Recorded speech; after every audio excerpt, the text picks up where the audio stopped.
Assalamualaikum warahmatullahi wabarakatuh.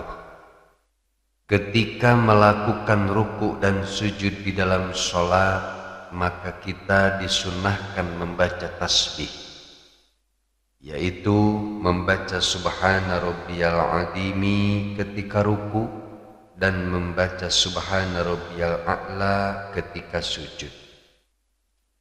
Lalu bagaimana hukumnya jika kalimat tasbih tersebut ditambah dengan kalimat tahmid, yaitu wa bihamdihi? Sebagaimana yang sering kita lakukan, subhana rabbiyal azimi wa bihamdihi dan subhana rabbiyal a'la wa bihamdihi. Membaca tasbih ketika ruku dan sujud memang sudah kebiasaan Rasulullah Shallallahu Alaihi Wasallam di dalam sholatnya. Banyak hadis beliau yang menerangkan hal tersebut. Antara lain, an Aisyah radhiyallahu anha qalat, anna Rasulullah sallallahu alaihi wasallam kana yaqulu fi ruku'ihi wa sujudihi subuhun quddusun rabbul malaikati warruh. Diriwayatkan dari Sayyidatina Aisyah radhiyallahu anha, beliau berkata bahwa Rasulullah sallallahu alaihi wasallam di dalam ruku dan sujudnya membaca subuhun kudusun rabbul malaikati warruh. Musnad Ahmad bin Hanbal nomor 24877. Dalam hadis lain juga disebutkan an Hudzaifah radhiyallahu anhu, dari Sayyidina Hudzaifah radhiyallahu anhu, annahu shalla ma'an nabi sallallahu alaihi wasallam dzata lailatin, bahwa beliau pernah melaksanakan salat bersama Rasulullah sallallahu alaihi wasallam pada suatu malam. Fakana yaqulu fi ruku'ihi subhana rabbiyal azimi, maka Rasulullah sallallahu alaihi wasallam di dalam rukuknya membaca subhana rabbiyal azimi, wa fi sujudihi subhana rabbiyal a'la, dan di dalam sujudnya Rasulullah sallallahu alaihi wasallam membaca subhana rabbiyal a'la. Wa ma ata ala ayati rahmatin illa waqafa indaha fasa'ala.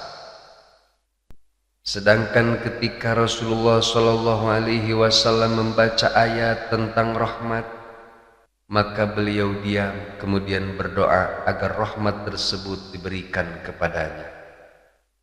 Wa ma ata ala ayati adabin illa ta'awwada, dan ketika Rasulullah Shallallahu Alaihi Wasallam membaca ayat tentang siksa, beliau selalu memohon perlindungan kepada Allah Subhanahu wa ta'ala. Sunan Ad-Darimi nomor hadis 1273.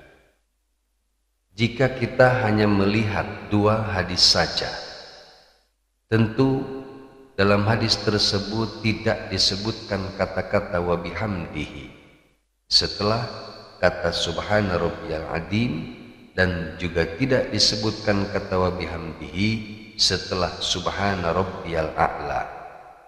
Kemudian timbul pertanyaan, apakah orang-orang yang menambahkan wa bihamdihi termasuk bid'ah karena tidak pernah dilakukan oleh Rasulullah sallallahu alaihi wasallam?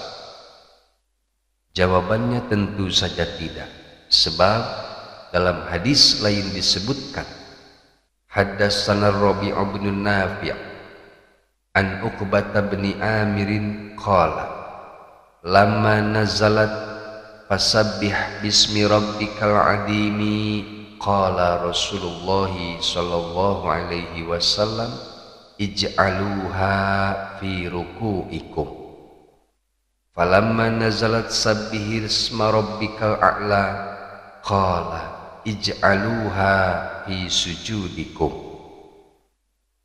haddatsana Ahmad bin Yunus an Uqbah bin Amir radhiyallahu anhu bimaknahu qala fakana Rasulullah sallallahu alaihi wasallam idza raka'a qala subhana rabbiyal azimi wa bihamdihi salasan wa idza sajada qala subhana rabbiyal a'la wa bihamdihi salasan. Rabi' bin Nabi telah menceritakan kepada kami dari Uqbah bin Amir radhiyallahu anhu. Beliau berkata, ketika turun ayat fasabbih bismi rabbikal adzim, Rasulullah sallallahu alaihi wasallam bersabda, jadikanlah bacaan itu dalam setiap ruku kalian. Dan ketika turun ayat sabbih isma rabbikal a'la, Rasulullah sallallahu alaihi wasallam bersabda, jadikanlah bacaan itu di dalam setiap sujud kalian. Dan ada riwayat lain bahwa Ahmad bin Yunus menceritakan kepada kami sebuah hadis yang diriwayatkan dari Uqbah bin Amir radhiyallahu anhu dengan kandungan yang sama, bahwa ketika Rasulullah sallallahu alaihi wasallam melakukan ruku, beliau mengucapkan subhana rabbiyal azimi wa bihamdi 3 kali. Dan ketika Rasulullah melakukan sujud, beliau membaca subhana rabbiyal a'la wa bihamdi 3 kali. Sunan Abi Dawud nomor hadis 736.